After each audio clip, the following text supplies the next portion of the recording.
The crisp air, leaves changing color. Fall season brings with it all things warm and fuzzy. This time of the year is synonymous with an infamous serial killer. The world knows him as Jack the Ripper. For over a century, Jack the Ripper has haunted imaginations with tales of a shadowy aristocratic slayer stalking Victorian London. But what if everything you thought you knew about his identity was wrong? Recent cutting-edge DNA testing on an artifact linked to the crimes has finally shattered decades of speculation, revealing a surprising and much more human suspect. This discovery doesn't just rewrite history, it strips away legend and myth, uncovering a grim reality hidden in the grime of Whitechapel's streets. What secrets does a single piece of silk hold, and who emerges from the ashes of this cold case? The mystery of the silk shawl. On the grim night of September the 30th, 1888, Catherine Eddowes became Jack the Ripper's fourth victim in London's Whitechapel district. Amid the chaos of the crime scene in Mitre Square, a blood-soaked silk shawl was discovered. A delicate piece patterned with blue and gold paisley. This shawl, taken home by a police officer's wife and carefully preserved without washing, would become the silent witness to a horrific event. Unlike most artifacts lost to time, this shawl survived over 130 years nearly untouched, acting as a time capsule carrying secrets that modern science would eventually unlock. For decades, the shawl was tucked away, passed through generations with little fanfare or understanding of its significance. Its survival was near miraculous given the Victorian era's lack of forensic awareness or concern for preserving biological evidence. It wasn't seen as a critical clue, but rather a grim relic smeared with blood, a mundane object frozen in history. Yet inside its fibers lay traces of two lives intertwined in tragedy, the victim's and someone else's, whose identity remained unknown for generations. In 2007, the shawl resurfaced when it was purchased by Russell Edwards, a private collector and lifelong student of the Ripper case. Rather than seeking a souvenir, Edwards pursued a breakthrough, a smoking gun. Despite skepticism from historians who questioned the shawl's provenance and authenticity, Edwards pushed forward with the idea that this simple garment might hold the key to one of the world's most enduring mysteries. The shawl's Eastern European design even hinted at a connection to the immigrant communities in Whitechapel, adding layers to its story. The scientists used advanced forensic methods to study the fabric under infrared light, which resulted in their discovery of both blood and seminal fluid stains. The shawl acquired its extraordinary status because the scientists discovered biological materials which proved contact with both the victim and her attacker. The shawl became more than crime scene evidence because it functioned as a biological map that could show who had lived through the violent events. For years, though, experts were cautious. The shawl had been handled by many over the decades, exposed to dust, fingerprints, and contamination that threatened to drown out any original DNA. Critics maintained that the genetic material would become completely unusable after such an extended time period, because modern sources had probably contaminated it. The unwashed fibers contained mitochondrial DNA, which continued to exist because it clung to its original structure, despite everything that had happened. The discovery becomes spectacular because the shawl managed to survive through 100 years of different historical events. The shawl needed scientific testing, which modern technology could provide because it contained first-rate evidence to investigate past mysteries. The shawl's survival set the stage for a remarkable journey, one where science and history would collide in ways no one expected. Scientific breakthroughs in DNA analysis. Extracting DNA from a piece of cloth over a century old is no simple task, especially when the evidence is so fragile and scarce. The breakthrough in the case of the Eddowes shawl began in 2014, when renowned molecular biologist Dr. Jari Louhelainen applied a novel approach called vacuum stripping. Unlike traditional swabbing that only captures surface residue, this technique vacuumed deeply embedded cells from the silk fibers, isolating minute amounts of mitochondrial DNA, or mtDNA, preserved through time. Mitochondrial DNA is dramatically different from nuclear DNA. While nuclear DNA carries most of our genetic information, it breaks down quickly and would not survive well over more than a century. mtDNA, however, is more resilient. Passed down maternally, it survives longer because cells contain thousands of copies, making it the genetic tank of the cell world. Though it doesn't provide a unique DNA fingerprint, mtDNA traces maternal lineage and offers strong clues in forensic cases like this one. This kind of DNA is especially useful when working with degraded samples, but comes with limitations. Since mtDNA traces a family line rather than an individual, it can point to a close maternal relative rather than a single person. Still, its survival in the shawl's deep fibers gave investigators a rare window into a cold case once thought unsolvable. But success was not immediate. Early efforts were complicated by mistakes such as nomenclature errors that initially cast doubt on the results. Persistence and technology eventually overcame setbacks. Between 2019 and 2026, advances in next-generation sequencing allowed researchers to reconstruct the genetic map of the stains on the shawl with unprecedented precision. They were no longer limited to fragments, but could analyze a comprehensive molecular fingerprint. This refinement added remarkable clarity to the biological material found on the cloth, separating genuine signals from contamination accumulated over decades. The investigation examined two different types of stains, which included blood and seminal fluid. The blood sample was matched to a living descendant of Catherine Eddowes, confirming the shawl's direct link to the victim at the crime scene. This stage served as the essential primary step, which proved the shawl could be used as trustworthy evidence. The genetic results required this verification process because researchers would need to confirm everything before they could draw their conclusions. The second challenge was analyzing the seminal fluid stains, suspected to originate from the slayer. Scientists compared the mtDNA extracted to that of living descendants from original police suspects. The researchers discovered an exact genetic match which traced back to the family of Aaron Kosminsky, who had been previously suspected by Victorian detectives but never proven. The unique genetic markers established an almost certain identification. The 2026 analysis used global screening arrays which could test thousands of genetic markers at once to create a stronger case. The investigators used molecular evidence to prove that all major suspects had been excluded from the case, which included members of the royal family and famous painters. The statistical confidence of a 99.9% match linked the DNA on the shawl directly to Kosminsky's ethnic subgroup and family lineage. The intertwining of history and modern genetics created a narrative as compelling as any detective novel. Linking DNA to victim and suspect. Confirming that DNA from both victim and suspect coexisted on the shawl was a pivotal moment in the investigation. Matching the blood to a living descendant of Catherine Eddowes firmly established the garment's presence at the scene of her slaying, removing doubts about whether the shawl was merely an unrelated Victorian relic. This connection transformed the shawl into an irrefutable piece of evidence, capable of breaking open a cold case frozen in time. The greater challenge lay in identifying the slayer's DNA within the same cloth, specifically the seminal fluid stains, which represented biological material left by the attacker. Through meticulous comparison with descendants of original suspects investigated by Scotland Yard, scientists found a perfect mtDNA match to Aaron Kosminsky.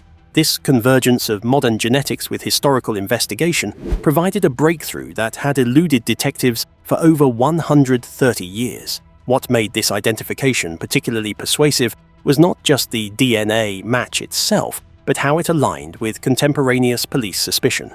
Kosminsky was a known figure in the investigation, identified by senior officers as one of the prime suspects before the case went cold. The DNA evidence gave scientific weight to long-held but unproven theories documented in private police notes, effectively closing a chapter on speculation.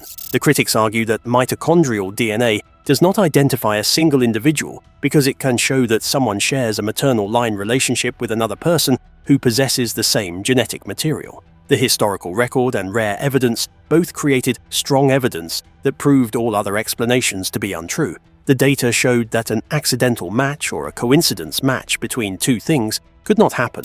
The scientific evidence excluded all other well-known suspects who had been popular throughout the years. The Queen's doctor and royal family members had no genetic ties to the shawl. The investigation eliminated all wild conspiracy theories, while bringing the investigation process back to examine the common life of a man who had resided near the crime locations in London's East End. The shared DNA between the victim and the suspected slayer, found on one blood-stained item, represented the best method to discover Jack the Ripper's identity through forensic evidence. It created a connection between 19th century documents and 21st century scientific methods. The unusual combination of elements revealed hidden realities that had been concealed by both traditional stories and false information. The scientific analysis established a direct link between the victim's blood and the slayer's DNA, which scientists found on a single object that had puzzled investigators for many years. The stubborn persistence of DNA in a piece of silk transformed an unsolvable cold case into a story defined by human lives, both victim and perpetrator entwined by fate and uncovered by science. Who was Aaron Kosminsky? Aaron Kosminsky was far from the shadowy aristocrat or the brilliant doctor that popular imagination painted Jack the Ripper to be. Born in Poland, Kosminsky was a young Jewish immigrant who arrived in London's East End seeking refuge from persecution. At just 23, he lived in grinding poverty on Greenfield Street, mere footsteps away from where several of the Ripper's slayings took place. His daily life was shaped by the bleak realities of a crowded, destitute neighborhood, brimming with hardship and despair. Kosminsky was not a stranger to the inner alleys and narrow streets of Whitechapel. He moved through them regularly, making the area his unwelcome backyard. Police records from the time described him as deeply disturbed, a man plagued by auditory hallucinations and severe paranoia. These symptoms, now understood as untreated paranoid schizophrenia, left him vulnerable and volatile. Reports indicate he often scavenged for food in gutters, fearful of others and socially withdrawn. Victorian police already had their suspicions about Kosminsky, naming him as one of their top 3 suspects early in the investigation. Sir Melville Macnaghten, Assistant Commissioner of the Metropolitan Police, specifically noted Kosminsky's intense hatred of women and violent tendencies. More revealing were the private notes of Chief Inspector Donald Swanson, in which he expressed his belief that Kosminsky was the Ripper. Frustratingly, prosecution was impossible because the key witness, Kosminsky's fellow Jew, refused to testify, leaving the police without the evidence necessary for a trial. The slayings stopped suddenly, which created confusion for people who believed that the slayer had either escaped or passed away. The truth was far more mundane. Kosminsky was institutionalized by his family in 1891 at the Colney Hatch Lunatic Asylum. The intake records describe a man who appeared confused and lacked personal hygiene while presenting a threat to others. He spent his final years inside the asylum until his death in 1919 because of complications from a gangrenous leg. The name of Kosminsky remained hidden from public view for many years, as people considered him a mad barber who did not match the profile of a calculated slayer. But the DNA evidence forced a serious re-evaluation. Modern serial slayer profiles suggest that many offenders come from society's fringes, which leads them to commit crimes due to their internal struggles, not because they planned elaborate schemes. Kosminsky existed as a profoundly damaged individual who could disappear into society because his appearance matched that of other people who struggled with life in poverty. The DNA findings removed all romanticized beliefs about the Ripper's identity, which created a naturalistic portrayal of an actual human being from the mythic character. The criminal no longer appeared as a malicious nobleman who wore a cape. Instead, he operated his barbershop while battling the persistent auditory hallucinations that tormented him. The world shows us through this clear fact that evil lies concealed inside commonplaces that people seldom notice throughout the city. The reality of Kosminsky's life fills the dramatic gaps left by decades of speculation, painting a portrait of a man who was more tragedy than villain, more lost to madness than masterful criminal. Debunking the myths of Jack the Ripper. For over a century, the public has been captivated by a version of Jack the Ripper that barely resembles the man the evidence now points to. The gentleman slayer myth, dressed in top hats, silk capes, and a veneer of aristocracy, was a product of sensationalist Victorian newspapers and later Hollywood portrayals. This elegant villain fit the era's need for drama, but it obscured more than it revealed about the true nature of the crimes. One pervasive myth involved the slayer's supposed advanced medical knowledge. The brutal injuries to victims suggested surgical precision, leading to theories that the slayer was a doctor or a butcher. Figures like Sir William Gull, Queen Victoria's physician, or even Prince Albert Victor were implicated in royal conspiracy theories. These suspicions suggested a cover-up that cast the slayings as part of a dark political plot to protect the monarchy. However, modern forensic experts who have re-examined the autopsy details disagree with this narrative. While the slayings were fast and violent, the wounds lack the refinement expected from a surgeon. Instead, they indicate the perpetrator had a rudimentary understanding of anatomy, more consistent with a tradesman familiar with sharp tools, such as a barber or a slaughterhouse worker. Aaron Kosminsky certainly fits this profile, with daily experience handling razors and knives. The romanticized image of the Ripper led investigators and the public to overlook his actual psychological condition. Popular culture has often portrayed serial slayers as calculating masterminds like Hannibal Lecter. Research in criminology shows that most slayers display disorganized behavior because they lack social connections and they suffer from mental health disorders. Kosminsky, who developed severe schizophrenia and became an outcast from society, represented the latter condition. Royal conspiracy theories thrived because they added layers of mystery and power to the narrative, but crumbled under scientific scrutiny. DNA evidence establishes complete exclusion of any connection between the slayer and the British royal family. The genetic markers found trace back to a Polish Jewish lineage, which dismisses all concepts of high-born criminals. The Ripper wasn't a man protecting crowns, he was a man who had already lost everything. The revelation of Kosminsky's identity removes his charming appeal and shows his actual terrifying condition as a mentally ill immigrant who exists in poverty while feeling extreme hatred. The story transforms from a stylish, evil character who embodies Gothic themes into a tragic hero who suffers from illness and uses his powers to attack a neglected community. The shadow of Jack the Ripper may finally be lifting, but in its place stands a portrait as haunting and unsettling as the Victorian London fog itself. Ongoing debate and uncertainties. Even with groundbreaking DNA evidence pointing toward Aaron Kosminsky, the Jack the Ripper case remains shrouded in debate. Skeptics highlight the challenges of analyzing genetic material from an artifact that spent over a century exposed to countless hands and environments. Back then, evidence collection and preservation were far from the meticulous standards required today. The shawl passed through police officers, family members, auctioneers, and even public exhibitions, raising questions about contamination and the purity of the DNA samples recovered.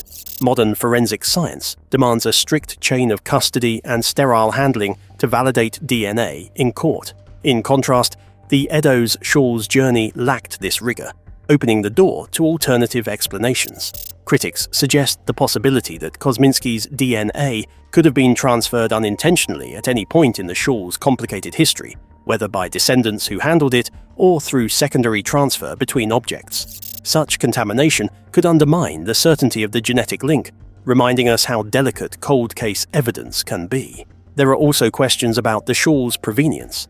Official police records of Catherine Eddowes' belongings do not explicitly mention this particular silk shawl. Instead, inventories list other items like red flannel or old rags, leading some to argue that the shawl might not have even been present at the crime scene. Supporters counter that such a bloody, torn garment might have been too damaged to list formally, but the absence of official documentation fuels ongoing skepticism. The technical limitation of mitochondrial DNA itself adds another layer to uncertainty. Unlike nuclear DNA, mtDNA isn't unique to an individual, but identifies a maternal lineage shared among relatives.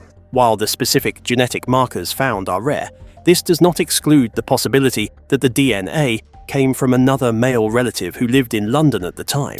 In a densely populated city, even rare mitochondrial matches leave a small margin of doubt.